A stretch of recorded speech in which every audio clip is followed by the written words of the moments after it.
La Edad Media comienza con la desaparición del Imperio de Occidente y acaba con la conquista de Constantinopla por los turcos. Durante ese milenio, la cuenca mediterránea fue compartida por tres civilizaciones: la cristiana occidental, la musulmana y la bizantina. El fortalecimiento de las monarquías, el dominio turco sobre el Mediterráneo y el descubrimiento de América sentarían las bases del mundo moderno. Los dos primeros siglos medievales contemplaron la ruina del Imperio Romano de Occidente y la instalación en su territorio de los reinos germánicos.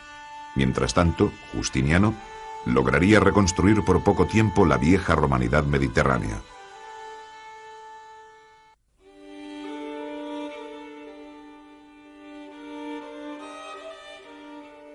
Mientras, en los umbrales del siglo V, el Imperio Romano atravesaba serias dificultades económicas y sociales, al otro lado de la frontera del Rin y del Danubio, vivían los pueblos germánicos.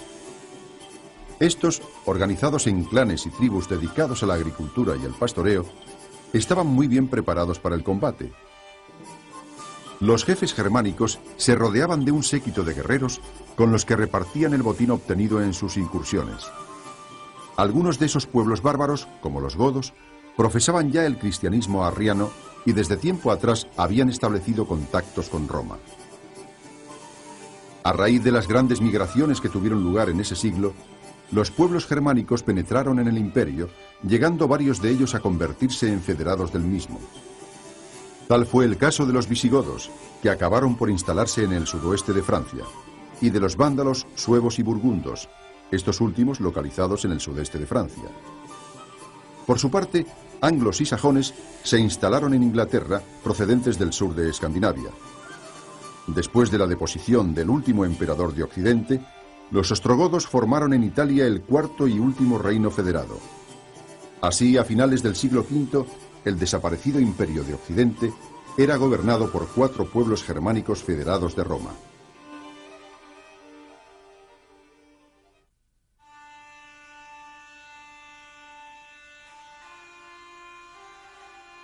Desde finales del siglo VI hasta el siglo VIII, 4 grandes reinos germánicos configuraron el mapa político de Occidente: la heptarquía anglosajona, el reino lombardo de Italia, el reino franco y el reino visigodo de Hispania. Si bien con ciertos matices diferenciales, los 4 reinos presentaban unas características comunes en el aspecto económico, social y político. El peso de la actividad agrícola y pastoril relegó a un segundo plano el papel del comercio y de la vida urbana, mientras las jefaturas militares y sus guerreros adquirieron gran importancia. En el plano político, la concepción patrimonial del poder y los repartos sucesorios imposibilitaron la estabilidad de las monarquías. Tras la conversión de los 4 reinos al catolicismo, obispos y eclesiásticos se convirtieron en colaboradores de los reyes y en estimuladores de la vida cultural y artística. La debilidad de estas construcciones políticas ocasionó su ruina a lo largo del siglo VIII. En el caso del reino visigodo, una profunda crisis interna imposibilitó la resistencia frente a los árabes. La heptarquía anglosajona, aunque consiguió pervivir hasta mediados del siglo XI, estuvo muy pronto condicionada por las invasiones vikingas. Solo los francos, revitalizados por la dinastía carolingia, lograrían la hegemonía sobre gran parte de Occidente, acabando con el dominio lombardo en Italia.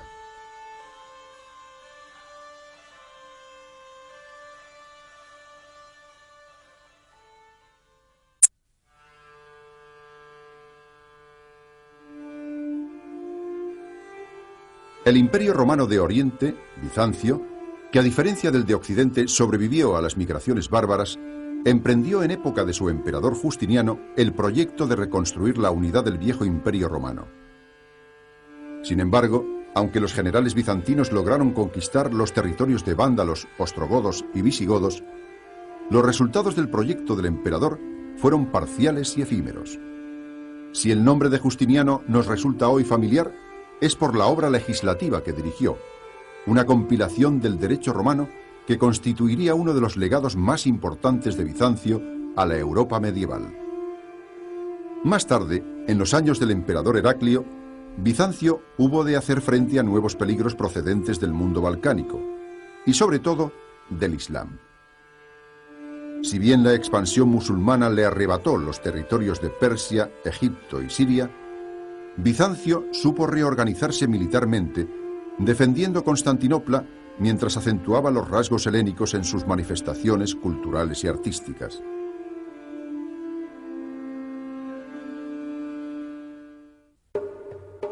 Mientras en Occidente el imperio carolingio era abatido tanto por las revueltas internas como por los asaltos de normandos y musulmanes, el imperio bizantino conocería en el siglo X una nueva etapa de esplendor político y cultural.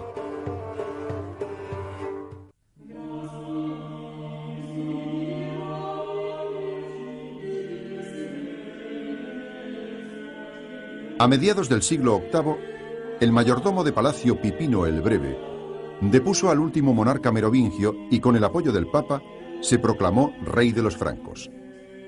Nacía así la dinastía de los carolingios, instauradores de un nuevo imperio en Occidente.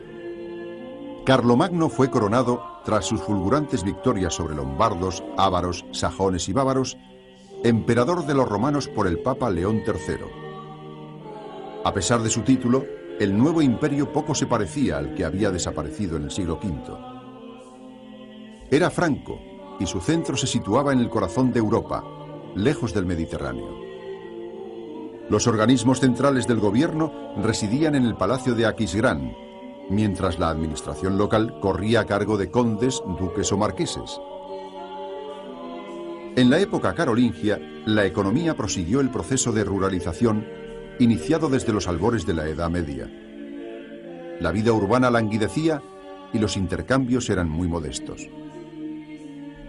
Por estos años, en la península ibérica, se organizaba la ofensiva contra los musulmanes. En el año 801, la conquista de Barcelona permitió la formación de la Marca Hispánica y a mediados del siglo IX se consolidó el reino de Asturias, que eligió como capital la ciudad de Oviedo.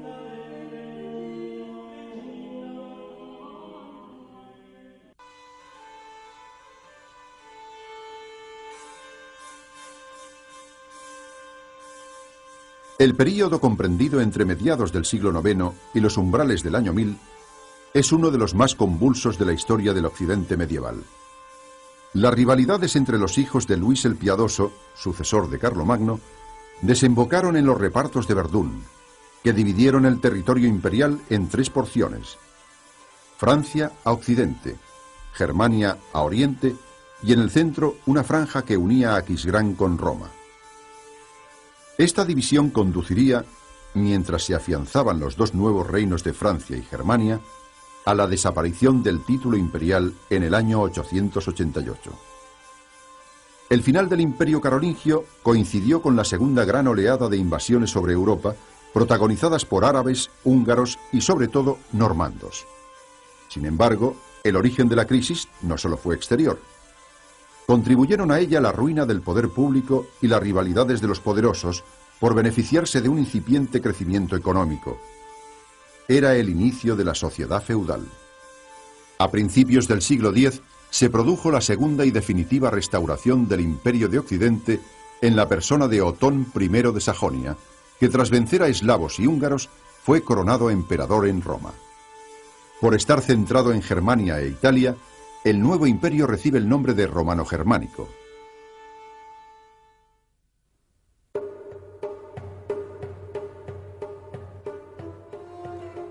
Desde mediados del siglo VIII y durante casi un siglo, el imperio bizantino fue escenario de violentas luchas civiles entre los partidarios del culto a los iconos y los llamados iconoclastas, que propugnaban la destrucción de las imágenes y pretendían reducir la influencia de los monjes. El conflicto terminó con el restablecimiento del culto a las imágenes y su resolución dio paso a la segunda edad de oro de Bizancio a lo largo del siglo X. Emperadores como Nicéforo Focas y Juan Simsés recuperaron Creta, Siria y Armenia, mientras Basilio II derrotó a los búlgaros y llevó de nuevo la frontera del imperio hasta el Danubio. Por otra parte, la mutua excomunión del Papa y del Patriarca de Constantinopla fue el origen del cisma de Oriente. Así terminó la obediencia a Roma del territorio bizantino y de los eslavos evangelizados por Cirilo y Metodio. En esas fechas los rusos se apoderaron de Kiev, que acabaría por entrar en la órbita de Bizancio con el bautismo de Vladimir de Kiev.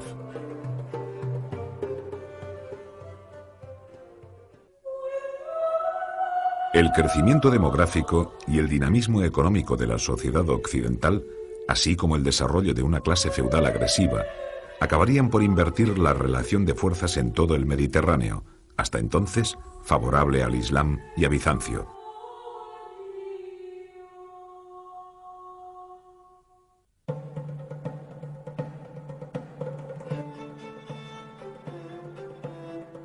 Transcurrido el año 1000 y amainados los disturbios que acompañaron el nacimiento de la sociedad feudal, empezaron a ponerse de manifiesto los síntomas demográficos, económicos y políticos de la expansión del occidente medieval.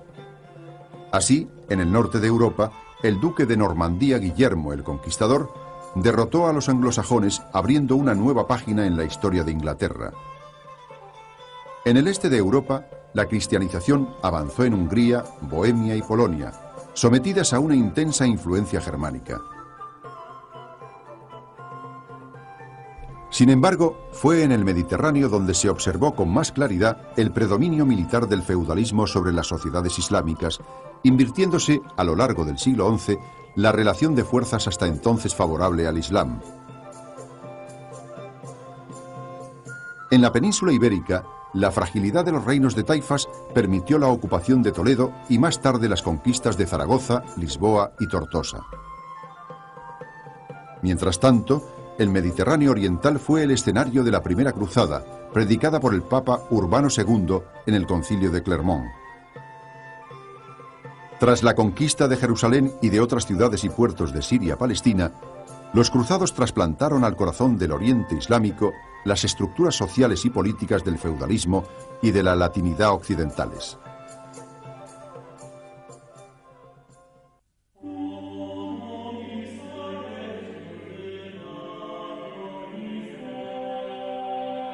El rasgo más característico de la vida política de Europa occidental en los siglos XII y XIII fue el creciente afianzamiento del poder monárquico. Sin destruir la estructura básica de la sociedad feudal, los reyes pugnaron por situarse en la cúspide del resto de los poderes. Así sucedió en el Imperio Romano-Germánico con Federico I Barbarroja y Federico II, que intervinieron decisivamente en Italia, y con los monarcas capetos en Francia, donde, sobre todo en la época de Felipe Augusto y de Luis IX, los dominios de la corona aumentaron a costa de los principados feudales. En Inglaterra, Enrique II gobernó la isla y la parte de Francia que había heredado, y sus sucesores tuvieron que enfrentarse con desigual fortuna al poder de los varones. La consolidación monárquica en la península ibérica fue paralela a la expansión territorial a costa del Islam. Mientras Jaime I de Cataluña y Aragón conquistaba Mallorca y Valencia, Fernando III de Castilla ocupaba Córdoba y Sevilla. En los años de Roger II y de Federico II, alcanzó su esplendor el reino normando de las dos Sicilias, donde se fundían las tradiciones latinas, griegas y árabes. Por otra parte, y a pesar de las nuevas cruzadas, la caída de San Juan de Acre a finales del siglo XIII selló el fracaso de los peregrinajes armados a Oriente.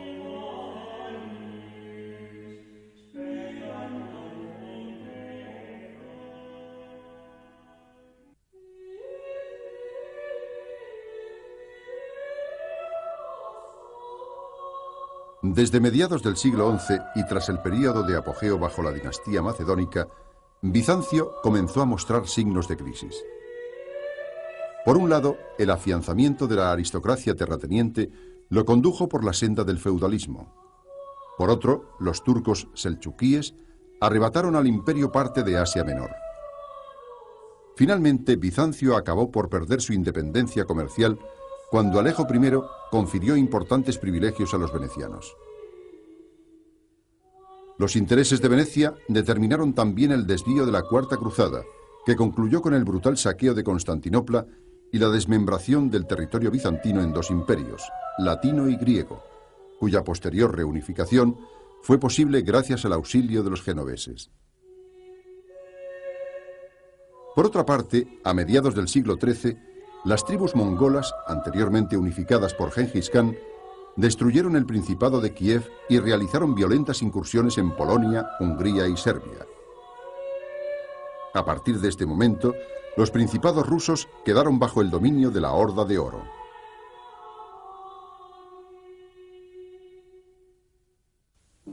Los campos y ciudades de Occidente experimentaron serias dificultades en el siglo XIV. Una vez superadas, Europa conoció una nueva etapa de crecimiento económico y fortalecimiento político, mientras Bizancio y gran parte de los países balcánicos cayeron bajo el poder de los turcos.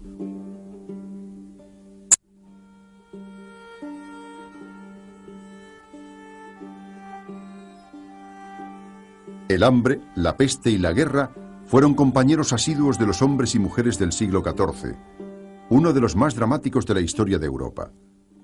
Una serie de años de malas cosechas ocasionaron terribles hambrunas. Más tarde, sobre una población biológicamente debilitada, se abatió la peste negra, que en sus continuas recurrencias acabó con casi el tercio de la población.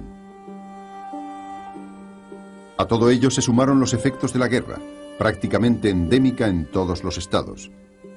La guerra de los 100 años entre Francia e Inglaterra resultó especialmente mortífera para las tierras francesas. Los conflictos entre príncipes electores, nobles y ligas urbanas afectaron al imperio. La península ibérica sufrió las guerras entre las coronas de Aragón y Castilla y las luchas civiles en esta última. Sobre la dividida Italia estallaron las rivalidades entre las diferentes ciudades-estado. El hecho de que las campañas militares tuvieran como objetivo preferente la destrucción de las fuentes de riqueza del adversario desestructuró gravemente la vida agraria, la producción artesanal y el comercio urbano. La omnipresencia de la muerte a lo largo del siglo se reflejó en temas iconográficos, como las danzas de la muerte o la colocación de terroríficos esqueletos en los monumentos funerarios.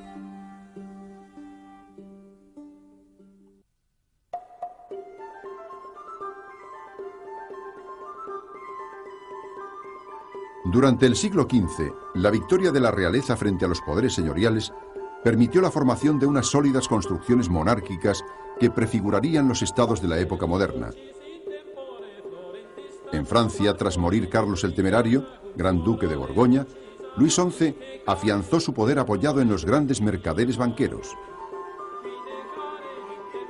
En Inglaterra, la larga guerra de las dos rosas produjo un debilitamiento de la nobleza que permitió la subida al trono de Enrique VII, Tudor, impulsor de la ganadería y del comercio marítimo. Por otra parte, el acceso al imperio de Maximiliano de Habsburgo, con su fabulosa herencia, permitiría la fortuna de la Casa de Austria en época posterior. En el caso de Italia, los conflictos internos entre ciudades-estado y signori, como los Médicis o Sforza, favorecieron la intervención de las potencias extranjeras. De esta forma, la rivalidad entre la corona de Aragón y los Anjou por el reino de Nápoles preludió el enfrentamiento franco-español de la época moderna. En la península ibérica, el matrimonio de Isabel de Castilla y Fernando de Aragón supuso la unión dinástica de las dos coronas, permitiendo la conquista del reino de Granada, mientras el monarca portugués Enrique el Navegante estimulaba expediciones a África. Después del viaje de Colón, Castilla y Portugal se repartieron el Nuevo Mundo en Tordesillas.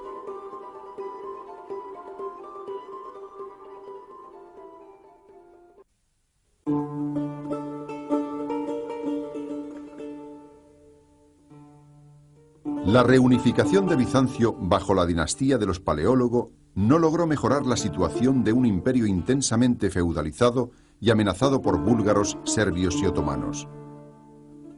Si bien la presión otomana fue detenida fugazmente por la irrupción de los mongoles de Tamerlán, el cerco se estrechó sobre Constantinopla. Tras un asedio de 2 meses, la ciudad cayó en poder de los turcos, que la transformaron en la capital del Imperio Otomano. Idéntica suerte corrieron poco después Grecia y el Peloponeso. Mientras tanto, en Europa Central surgieron dinastías nacionales más preocupadas por acabar con las influencias germánicas que por formar una sólida resistencia contra los turcos. Así, tras la batalla de Kosovo, se inició la penetración otomana en los Balcanes, que proseguiría a finales del siglo XV.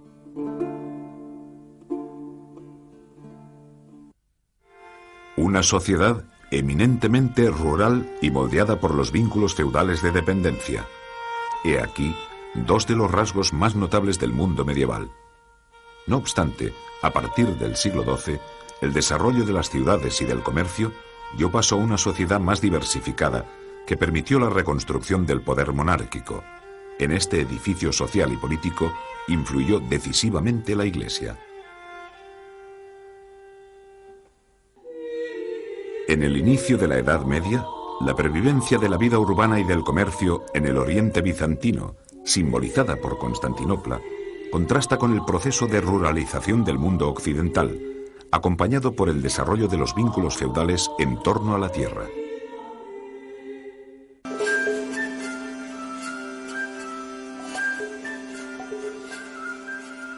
Fundada en el año 330 por Constantino, Constantinopla simboliza la historia del Imperio bizantino. Prácticamente inexpugnable por su configuración urbana y su cinturón de murallas, fue además un centro comercial de primer orden gracias a su situación geográfica y una de las ciudades más populosas de la cuenca mediterránea. Sus talleres y tiendas, situados a lo largo de una gran arteria central, constituyeron el pulmón económico de Bizancio.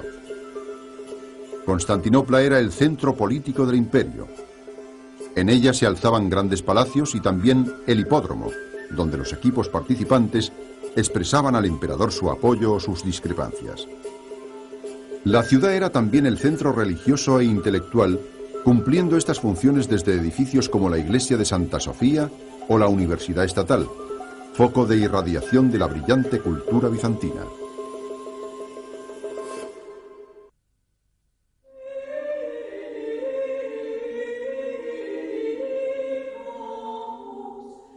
El mundo medieval fue una sociedad predominantemente agraria. A partir del siglo XI, el crecimiento demográfico y el avance en las técnicas agrícolas conllevaron un aumento de la producción que repercutió en la relativa mejora de la condición campesina, ya que los señores tuvieron que reducir sus exigencias para atraer repobladores y colonizadores. No obstante, en el siglo XIV, la presión de la población sobre unos recursos socialmente limitados causaría el empeoramiento de la vida rural y el aumento de las cargas señoriales. Esta situación, añadida a las hambres, pestes y guerras, provocó importantes revueltas campesinas en toda Europa. Vuelta la paz, se inició en el siglo XV una nueva expansión agraria estimulada en gran parte por la demanda de las grandes ciudades.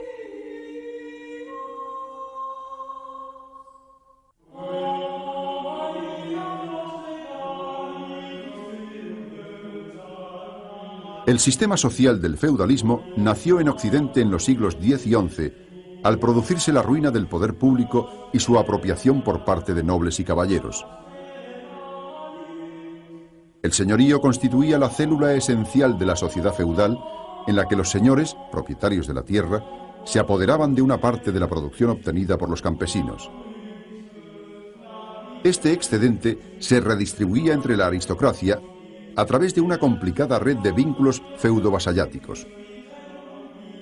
Así, un señor se convertía en vasallo de otro y le juraba fidelidad a cambio de un feudo que solía ser una tierra con sus campesinos. El marco social de la vida nobiliaria era el castillo, que evolucionó desde los torreones de madera del siglo X a las poderosas fortalezas del siglo XV.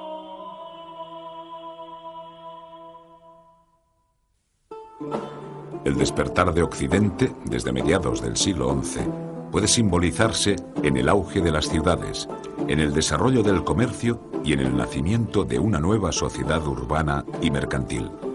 Sobre esas bases, pudieron edificarse unas sólidas construcciones políticas.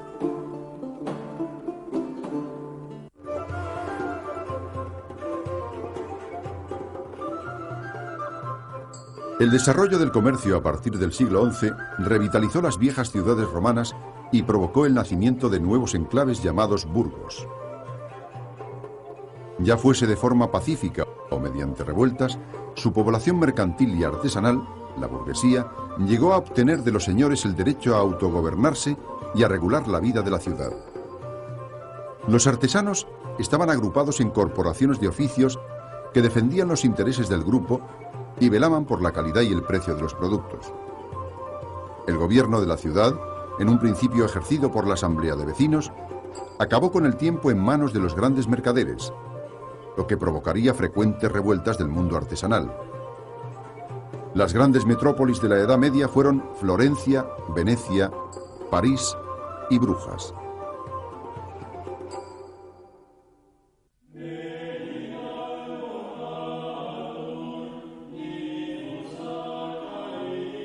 A partir del siglo XI, mercaderes de Génova, Pisa o Venecia empezaron a surcar un Mediterráneo hasta entonces controlado por los árabes. Poco a poco, la actividad mercantil acabó por alcanzar las ciudades del interior y las ferias se convirtieron en las grandes citas del comercio internacional. Se acuñaron valiosas monedas, se desarrolló la banca y surgieron diversas formas de asociaciones comerciales.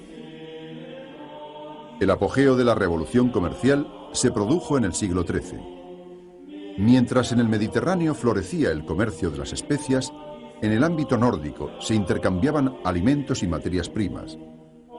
El perfeccionamiento de los métodos comerciales, junto con los progresos de la navegación, propició en el siglo XV los grandes descubrimientos castellanos y portugueses.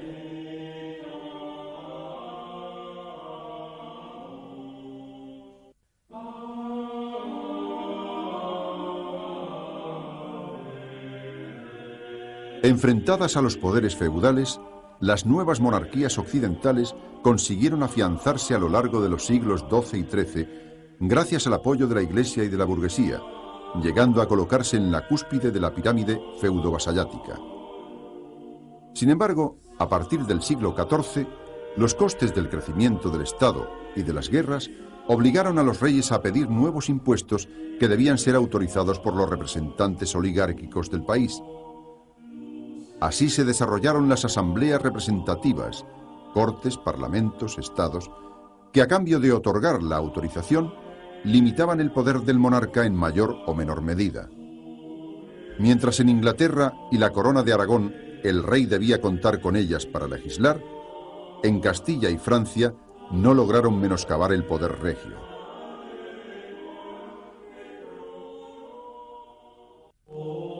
A partir de la conversión al catolicismo de las monarquías germánicas, la Iglesia no cesó de influir de forma creciente en todos los órdenes de la vida, tanto en la esfera de las relaciones políticas como en los niveles mucho más profundos de la sociedad y las mentalidades colectivas.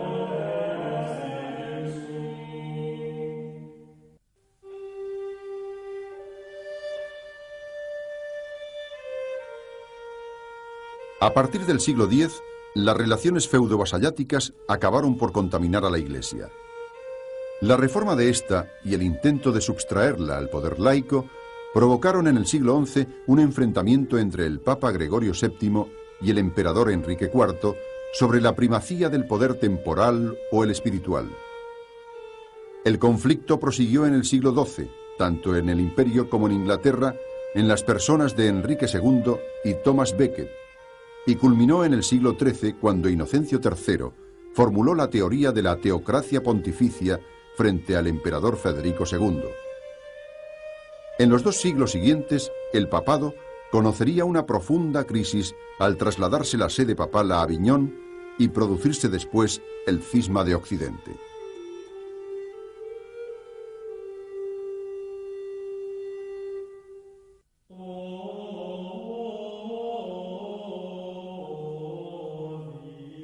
El enriquecimiento de la Iglesia medieval suscitó las críticas de quienes soñaban con el retorno a la pobreza de la Iglesia primitiva.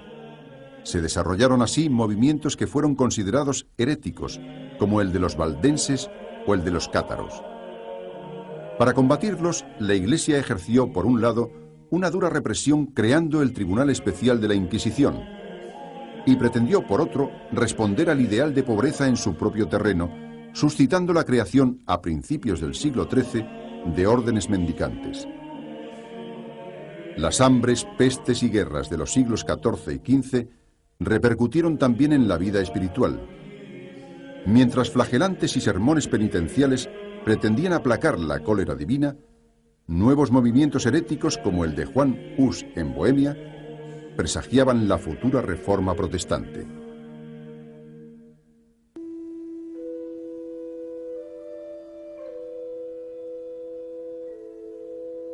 En torno al año 1000, la humanidad medieval vivía profundamente turbada.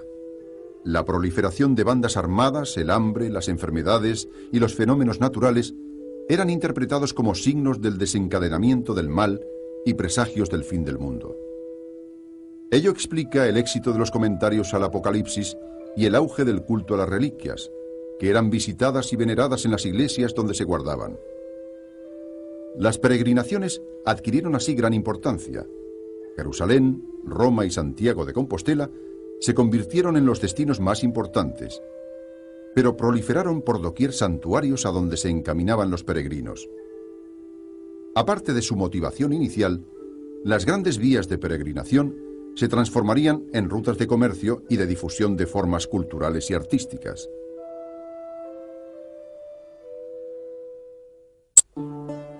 Hasta el siglo XII, los monasterios fueron los grandes hogares del saber. Después, el legado árabe y judío fecundaría a través de Hispania a la cultura impartida en las universidades. En literatura y arte, la lírica trovadoresca, la épica y el románico reflejaron un occidente feudal y monástico, mientras el gótico, el humanismo y el arte del siglo XV expresaban los ideales nacidos en las ciudades. Durante los oscuros tiempos de las monarquías germánicas, la Iglesia logró preservar parte del saber de la antigüedad. Más tarde, desde la época carolingia hasta entrado el siglo XII, serían los monasterios los grandes centros de cultura del mundo occidental.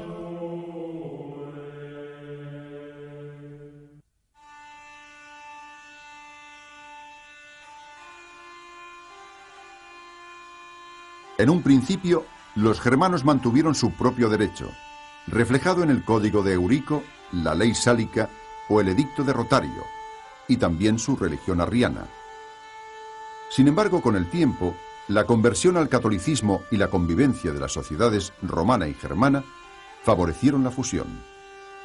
La romanidad pervivió tanto en el marco del gran dominio rural, con la fusión de las aristocracias y la continuidad del esclavismo, como en el ámbito de las ciudades, el gran comercio, el sistema monetario y algunas instituciones políticas.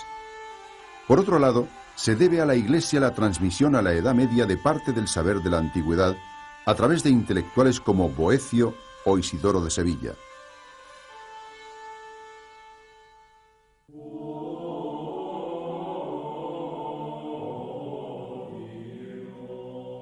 Carlomagno proporcionó la necesaria instrucción a los cuadros eclesiásticos y laicos que debían gobernar el imperio, reuniendo en Aquisgrán a intelectuales de Irlanda, Inglaterra, Hispania y Germania.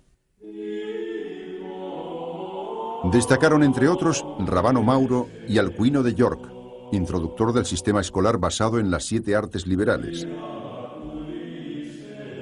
Mientras se formaban bibliotecas y se copiaban obras de la antigüedad, en el ámbito artístico se observó la influencia de modelos antiguos y bizantinos en casos como el de la Capilla Palatina de Aquisgrán o los mosaicos y pinturas de Saint-Germigny-des-Prés, Saint-Germain-d'Auxerre o Moustair. De especial interés fueron también la orfebrería, que produjo espléndidos relicarios, y las miniaturas, entre las que cabe destacar el Salterio de Utrecht y el Evangeliario de Evon.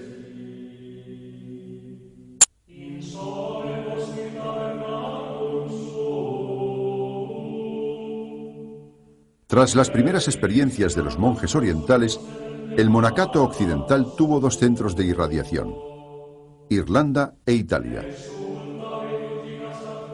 La regla redactada por San Benito, que vinculaba el trabajo manual con la oración, fue pronto asumida por el papado, extendiéndose por todo Occidente.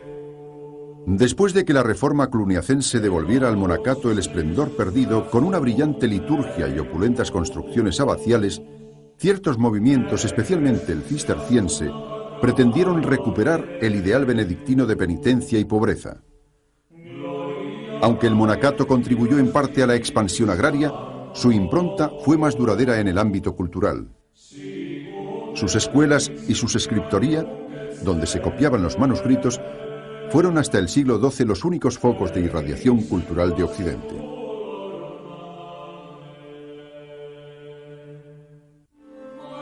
El desarrollo urbano conllevó el desplazamiento de los hogares de cultura desde los monasterios a las escuelas episcopales de las ciudades y a las universidades. La península ibérica constituyó un eslabón de primer orden en la transmisión de la ciencia árabe y judía al mundo occidental.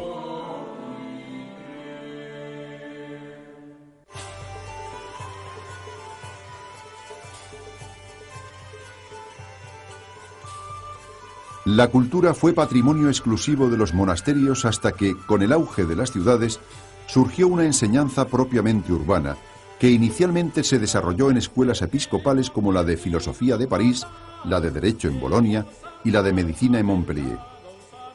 Las universidades, ya libres de la tutela episcopal, nacerían más tarde, unas a partir de asociaciones de maestros y estudiantes, como las de París, Oxford o Bolonia, y otras creadas por los monarcas, como las de Salamanca y Valladolid. Al conocerse la obra de Aristóteles, los teólogos San Alberto Magno y Santo Tomás de Aquino conciliaron su sistema filosófico, basado en la razón, con la doctrina cristiana basada en la fe. Por otra parte, en Inglaterra, Roger Bacon inauguró un método de conocimiento basado en la experimentación.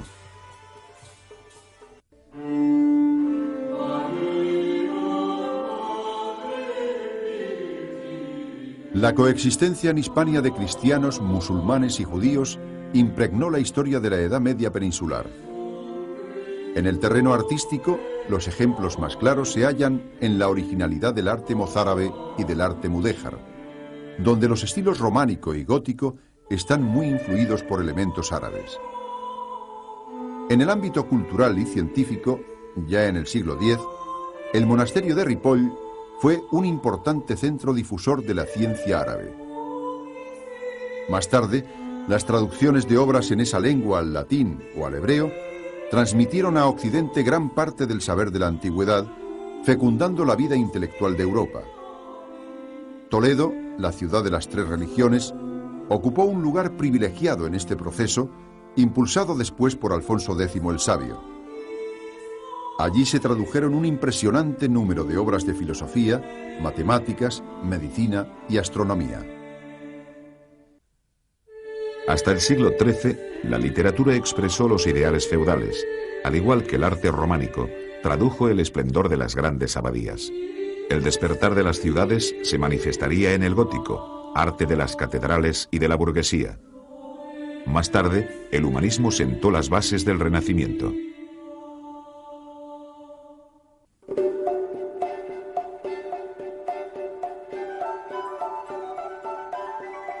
Junto a las obras escritas en latín, a partir de los siglos XII y XIII, se desarrolló una literatura escrita en las distintas lenguas vernáculas. Los principales géneros, transmisores de los valores de la sociedad feudal, emanaron del medio aristocrático. Los cantares de gesta narraban las hazañas de héroes de tiempos pasados o de poderosos linajes nobiliarios. La literatura caballeresca, ejemplificada en los relatos sobre el rey Arturo y los caballeros de la Mesa Redonda, contaba las proezas guerreras y amorosas de sus protagonistas. Por otra parte, el amor cortés, creado por los trovadores de Occitania y Cataluña y cantado por los juglares, se extendió hasta Alemania e influyó también en la lírica galaico-portuguesa. La burguesía desarrolló una literatura propia, cómica y satírica, reflejada sobre todo en el Román de Renard.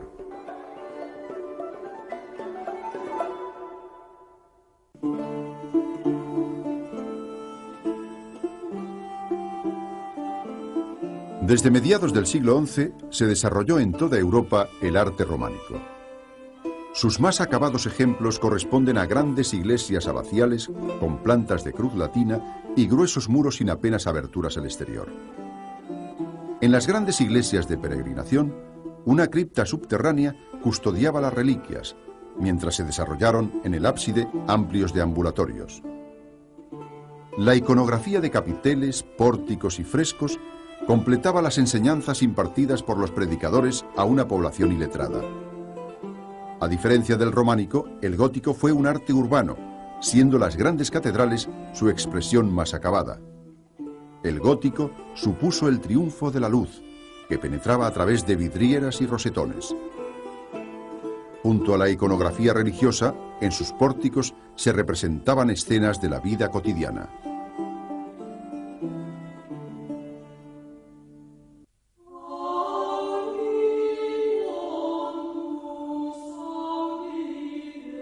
Al iniciarse el siglo XV, se produjo una emancipación del espíritu laico respecto a la Iglesia. En las universidades fundadas por los reyes, destinadas a formar los cuadros burocráticos del Estado, se estudiaba en consecuencia más derecho que teología. Junto a la crisis de esta, se desarrollaron disciplinas apenas cultivadas anteriormente, como las matemáticas, la física o la historia. Entre las numerosas invenciones técnicas de la época, destacó la imprenta, que sería además clave en la difusión del nuevo humanismo. Los humanistas, para quienes el hombre era la medida de todas las cosas, buscaron en la antigüedad grecorromana los modelos a seguir en la literatura, el pensamiento y el arte que expresó esa nueva concepción del mundo. El humanismo floreció en Italia, pero también Inglaterra, los Países Bajos y España fueron cuna de grandes figuras.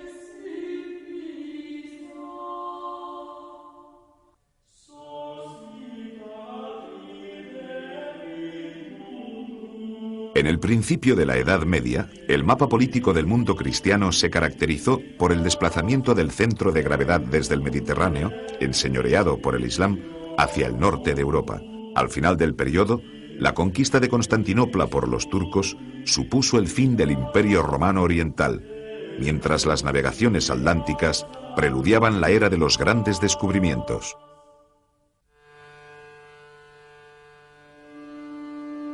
La presión de los hunos sobre diversos pueblos bárbaros de Europa hizo que estos penetraran en el imperio. Los primeros en hacerlo, los visigodos, avanzaron hasta instalarse en Toulouse, donde formarían el primer reino federado de Roma. Simultáneamente, se desplazaban también otros pueblos. Los vándalos acabaron por instalarse en el norte de África, los suevos en el noroeste de la península ibérica y los burgundos en el sudeste de Francia. Posteriormente, los anglos, los yutos y los sajones se instalaron en Gran Bretaña y los francos al otro lado del Rin. Mientras, Italia fue ocupada por los ostrogodos primero y luego por los lombardos. Después de todo ello, Justiniano extendería de nuevo los límites de Bizancio. Sin embargo, esta reconquista fue efímera y finalmente 4 reinos germánicos principales configuraron el mapa de Europa.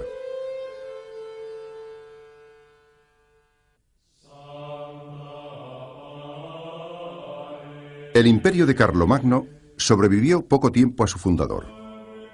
Tras su muerte, el llamado Reparto de Verdún sancionó su división. Simultáneamente, sobre Europa se produjo una nueva oleada de invasiones. Los vikingos asaltaron Inglaterra y descendieron por las costas de Francia y de la península ibérica, saqueando a su paso ciudades y costas. Penetraron en el Mediterráneo, avanzando hasta Italia. Los magiares ocuparon zonas centrales de Europa y alcanzaron la península itálica. Por su parte, los musulmanes accedieron a las costas europeas, partiendo desde el norte de África. En el siglo X, Otón I fundaría un nuevo imperio a partir del ducado de Sajonia. Absorbiendo otros ducados y reinos, estableció finalmente las fronteras del Imperio Romano-Germánico.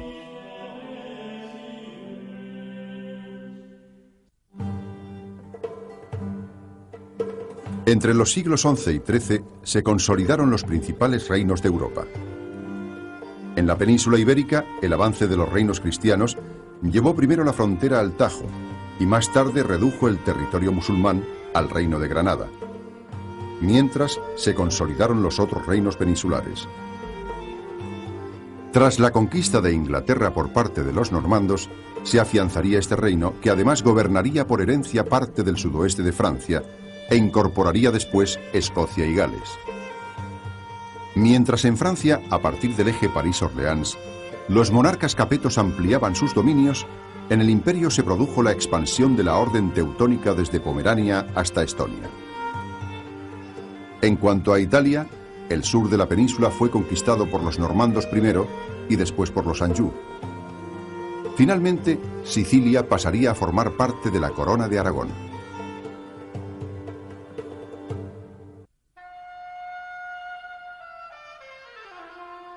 La Guerra de los 100 años resultó en un principio favorable a Inglaterra, que acabó sin embargo por perder sus posesiones en Francia. En esa época se produjo también la ascensión del Gran Ducado de Borgoña. En la península ibérica prosiguió la expansión de la corona de Aragón con las conquistas de Cerdeña, Atenas y Neopatria, y finalmente del Reino de Nápoles. Dentro del imperio se observó en el siglo XIV el crecimiento de la Casa de Luxemburgo, que ocuparía momentáneamente el Reino de Hungría. Ese predominio fue contrarrestado por el acceso de la Casa de los Habsburgo. El Reino de Hungría acabaría por afianzarse como un gran estado, al igual que el que resultó de la unión de Polonia y Lituania. Por otra parte, los cantones suizos se independizaron del imperio.